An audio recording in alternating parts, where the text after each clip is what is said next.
Hi guys, welcome back to my channel. I hope you're having a great day so far, and welcome to today's video where I'm going to be sharing all of my favorites from 2023 that are not makeup. We've got my favorite hair care products, my favorite body, my favorite facial skincare, my favorite SPF, my favorite nail care, my favorite fragrances, my favorite book. Basically everything that's not makeup is in this video that I absolutely loved from last year. So without further ado, let's get started. So I am a little late to the game with this video. I've been sitting on it for ages wanting to do it. I've had my list prepared, but for some reason it's taken me a while to get round to it. But you know what I always say, better late than never. Well, that's what I say when I'm late as an excuse. But we're here today, so I'm going to kick us off with my favorite book of 2023. I've been sharing a lot more about my book recommendations and reviews over on my Instagram. If you're not following me there, then do it immediately. I've been reviewing my books over there, and if you have been following me, you will know I'm a crime, scary, murder, mystery solving type of girl. I'm not so much for the rom-coms, okay? I need the blood and the gore, not like the love hearts and the romance. That's just who I am. Not sure what it says about me, but probably nothing good. I love a bit of Stephen King, but last year I discovered several new authors to me that I hadn't read before, and I just fell in love with them. CJ Tudor and Alex North were the two that really stand out as being my absolute new favorites from last year. I read multiple books from both of them, having, you know, read one and just been hooked and wanting more, and every single one from either of those authors is an absolute belter of a book, and I loved them all. But my favorite of all of those that I read last year was The Whisper Man from Alex North. When I tell you, I have never struggled to sleep because of a book before. Films, yes, terrified to my core. I also love anything scary, horror, thriller films. I've never been kept awake at night by a book before until I read The Whisper Man. It chilled me to my core, and I was gripped and hooked. It had me by the lapels from the very first word until the last word. I was so gripped. I was so involved. I could not stop reading it. I think I read this on holiday, and I read it in like a day and a half. I just could not put it down. It was so gripping. It was so exciting. I never really knew where it was going. There was always more surprises, like right to the last minute. It was just so gripping, but terrifying at the same time. I don't want to give too much of the storyline away, but if you like a sort of crime, scary, like mystery type of book, it was amazing, and it led me to read more and more from Alex North, and also to discover CJ Tudor, because it was sort of recommended, if you like this, you might like this author as well. And oh, it was just unbelievable, and I'm now like waiting for every single new book from Alex North, because that one, life-changing. Next up, let's talk about this little ring from Ultra Human. This is my Ultra Human like tracker ring. I've wanted to try these rings for a while now, but I was convinced I wouldn't like it. Whenever I saw pictures of them, I always thought they looked really huge and bulky, and I wasn't really sure how I'd get on with them. I've always used fitness watches, tracker watches. I'd never used a ring, and I just didn't think I would like it that much. But a lot of the time I feel like the watches are just really unattractive, and as much as they try to make them look a little more elegant and sophisticated over the years, they still haven't quite managed it, have they? So I had been really interested in giving them a go, and then Ultra Human gifted me this one. I think it was end of November, so quite late on last year, and I love it so much more than I thought I would. I wasn't sure how comfortable it would be. I wasn't sure how nice it would look. Let me let you into a little secret, okay? This is died, it's out of battery. I need to charge it. I'm still wearing it today. That's how comfortable it is and how much I like how it looks. I'm actually wearing it even though it's not doing anything right now because I haven't charged it properly. I love how it presents the information. It's so concise, but so in depth as well. It gives you so much information, but in a really small, digestible way, which I love. I don't want to read, you know, an essay on my heart rate. I just want the facts. Give me the cold hard information. Am I dying or not? That's all I need to know. Yes or no. This is how you understand it. That's what I want to know. And it's given me some really helpful tips about like my caffeine and stimulant intake, hours, windows where you should and shouldn't be doing blue light and stimulants, and also so much helpful information about my sleep that's really helped me improve it as well. I love it. I find it so much more wearable and easygoing, like to walk around on me, than I do the watches. So really big fan of that. That was my gadget of the year. Next up, for body care, by a big margin last year, my favorite body care was the new Tatcha line. It's just so beautiful. Actual wooden caps. It just looks glorious in my bathroom. I have it on display. I love it. It makes the whole bathroom look like a spa. Oh, it literally smells like a spa as well. These are the body cream and the body oil. I don't really care about the shower gel. I liked it, don't get me wrong, but I will use any old shower gel that's to hand at the time. I'm not one to spend a lot of money on a shower gel. I'll even grab my husband's like Lidl's own in a pinch. I don't care about shower gel. It's just there. It serves a very basic purpose in my life. But these products, the oil, it's nice and light and really hydrating and glowing without being greasy or sticky. Delightful, smells amazing, and the scent really lasts really well as well. But they just look so stunning. They're so luxurious and heavy. You know, you could absolutely take out a burglar with one of these. I'm sure of it. I don't want to find out, but I'm pretty confident this is what I'd be grabbing for in an emergency. It's gorgeous, beautiful, very luxurious, feels very luxurious. I absolutely love that whole line. Next up, my favorite hair care product of 2023, I don't know if it's hair care, hair related product, was my Eternal Muse overnight heatless curling tool. I have had an overnight curler before, okay? I'm not a virgin, but I never really got into using it very regularly because as much as it kind of did the job, it wasn't very comfortable to sleep in. And there was just little things about it. It wasn't quite the right thickness and length for my specific hair. So I just really didn't use it that often because it was kind of a chore to do so.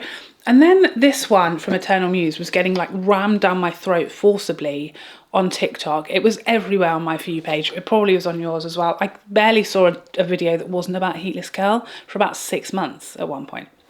So I caved, I gave in, I said, okay, for goodness sakes, I'll buy it and I'll try this one and see if it's any different.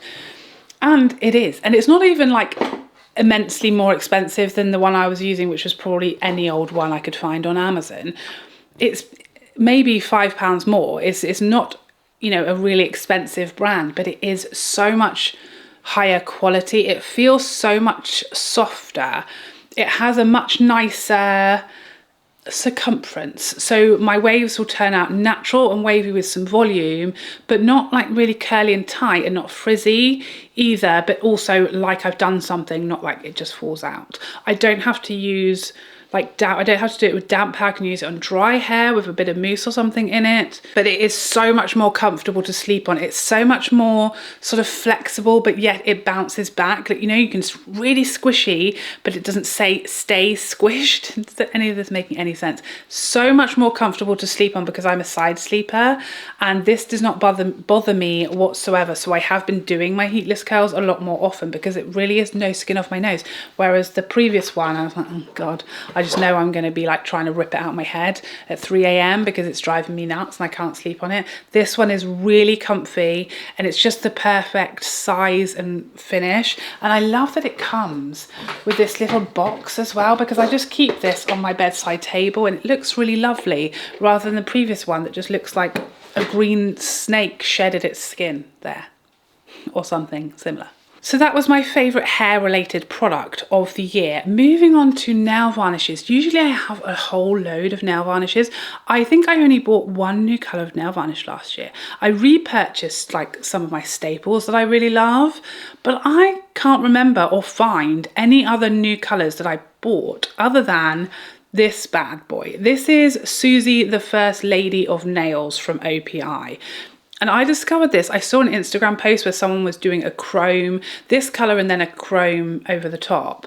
And I thought, wow, that's an actual green I could get on board with. I could get involved with that green. I've never owned, I don't think, a single green nail varnish, not as long as I've been an adult at least, I can remember, because I'm very boring when it comes to nails. I use more muted, softer. Even this is a bit exciting for me. I'm typically a neutrals girl. And then I saw this and I thought, oh my gosh, that looks actually nice for a green. And I purchased it instantly. I don't think this was new out last year. I think it's been around for a while, but it is just the perfect green. I don't know how to describe it. Could it be an olive? Could it be a forest green? No, probably not bright enough. Khaki green, something like that. It's just not bright, not loud, but a warm, cozy, foresty kind of green. Does that make any sense? If you want to see it on my nails, I annoyingly didn't wear it today, but I have been wearing it over the last few weeks in videos, so you can see it on if you just flick through a few videos ago. It's just the perfect, more muted but rich green, if that makes any sense whatsoever. And it was my favorite new color. I think the only new color I bought last year. I don't know if I've just finally bought all the colors that there are. Maybe that's what happened. It's quite possible. Now for skincare this year, I have 3 products, new products that came out last year that I really loved. First up, this Charlotte Tilbury Magic Water Cream. I've really been enjoying this. I really like the original Magic Cream, but it's not an obsession for me, but I do like it. One of the reasons it's not an obsession for me is because it is very rich. And so I don't find it to be like the best before makeup because it is very heavy and very rich. I love it at night. I love the PM one as well, the evening cream, and the eye cream. I use that every day, but it was a little heavy for my preference when I'm going with makeup quite quickly afterwards, because it can cause problems if you put a very heavy, very rich moisturizer on and then like 5 minutes later go in with makeup. Pilling might happen. But this one is so much lighter. This is my second one. I went through a whole jar of this last year, and this is my second one that I've already started to make a dent in. It's just the loveliest, lightest cream, but still really intensely hydrating, but super light, super thin, absorbs into the skin really nice and quickly without fragrance. So it's really light in like all different ways. I find this works beautifully with makeup, even if you're going quite quickly after it with makeup, and it's just really lovely. It keeps my skin feeling really nice and fresh and hydrated all day without being greasy or heavy or overly dewy or sitting onto the skin and not sort of absorbing in nicely. It's really, really lovely, and I much prefer this to the original. And next up, a new SPF that I discovered last year that I've absolutely loved. The state of this, I'm pretty sure it's next to empty. It feels very, very light. Okay, so I think it's basically all used up. This is the Sam Buntings Flawless Daily Sunscreen. It's SPF 50. And it's pretty much the only SPF that I used last year. It melts into the skin so nicely. I love the pump because it just pumps out the exact amount that you need for your face and neck. And it gives you a really nice like glow and hydration to the skin without being greasy, without causing issues under makeup. I wore this at all times under makeup throughout the summer, and it didn't have any issues, didn't fight with anything, didn't ball up, didn't start peeling off, nothing like that. It doesn't have so much shine that you look greasy if you're not wearing makeup on top, but it has a lovely luminous fresh glow. So if you're not wearing makeup, your skin will look delightful and feel nice and hydrated, but it's not so heavy and so greasy that you can't go over it with makeup. It's such a nice SPF, a huge little bottle as well, 50 mils in there. It's really nice. I used it, like I said, every day throughout the summer. I'm using something a bit lighter now, but a really nice like daily summer SPF that will last you like the whole of the summer months, if you live in England, that is. And finally, for the skincare category, another product from Dr. Sam Bunting. This is her Flawless Moisturizer Intense,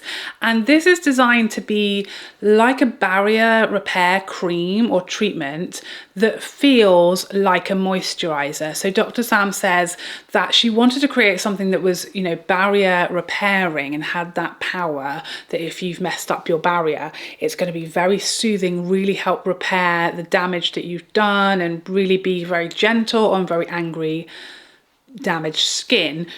but it's not going to look really greasy. It's not going to look like a mask. It's not going to leave a cast on the skin. It's not going to be uncomfortable to have on your face. You're going to be able to go about your day. You're going to be able to apply makeup. It's going to feel just like a moisturizer, which is exactly what it does. I really like the, is it the CeraVe Cycloplast one? That's what I've used previously whenever I've had messed up my barrier with using too many actives or anything like that. That's what I've reached for, but it is visible on the skin and you can feel it. It's not the most comfortable product. It does do the job though.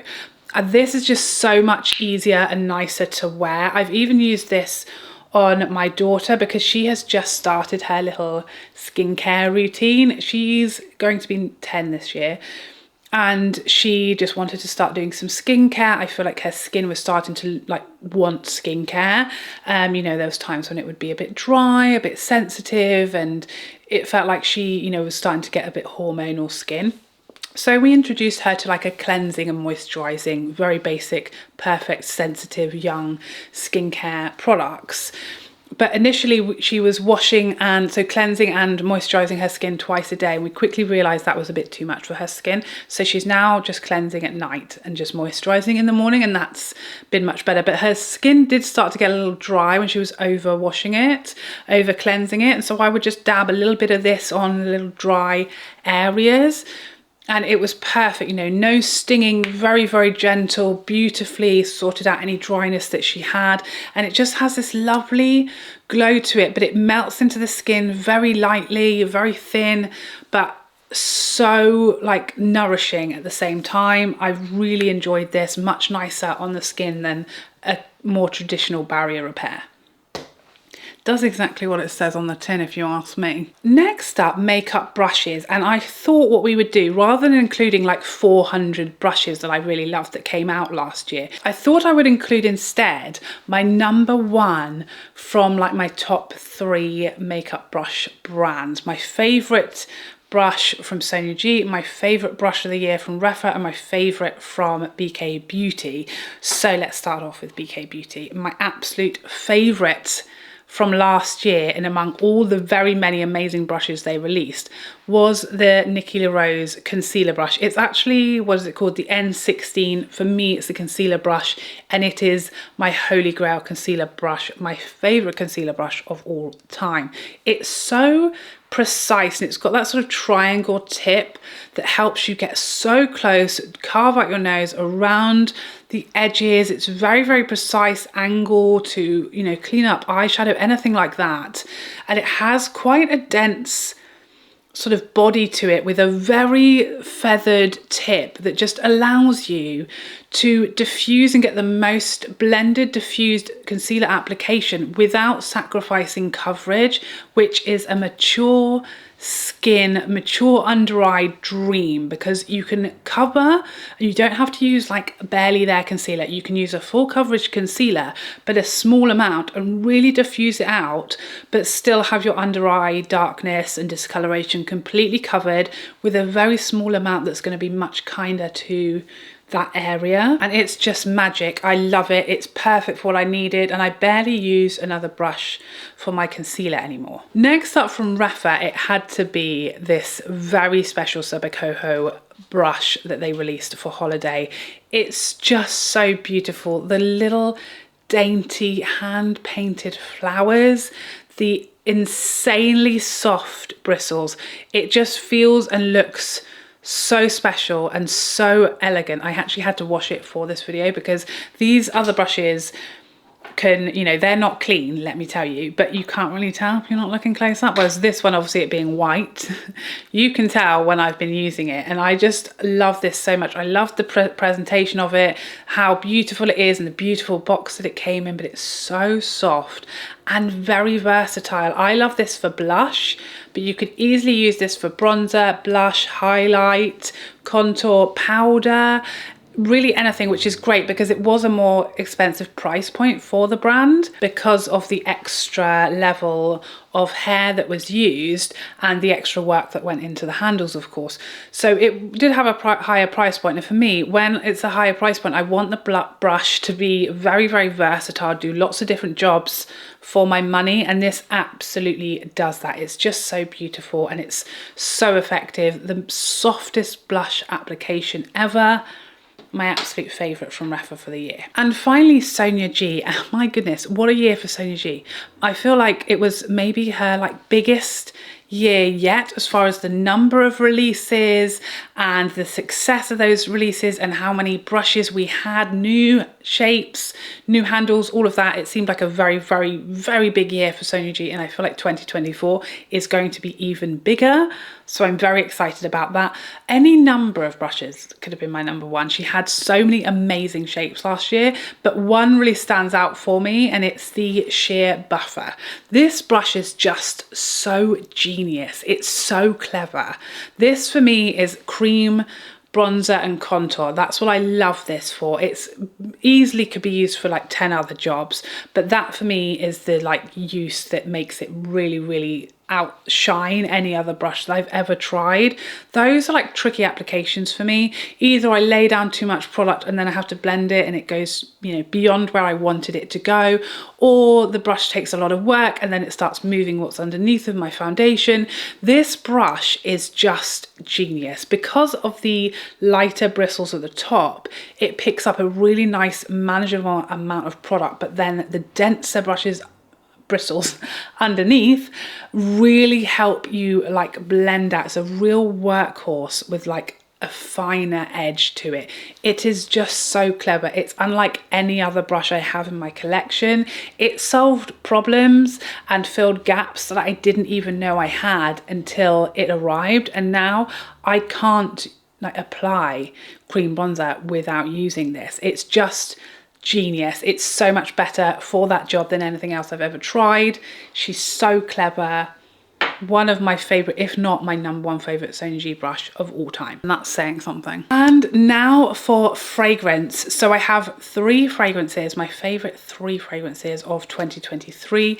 I was thinking of including Versace's Gingembre Pétillant, which is one of my all-time favorites ever that I discovered last year, but that didn't come out last year. It came out in 2021. So I have chosen to only include fragrances that actually were released in 2023 as opposed to fragrances I personally just discovered in 2023. So first up, Guerlain's Tobacco Honey. Oh my gosh, the name says it all.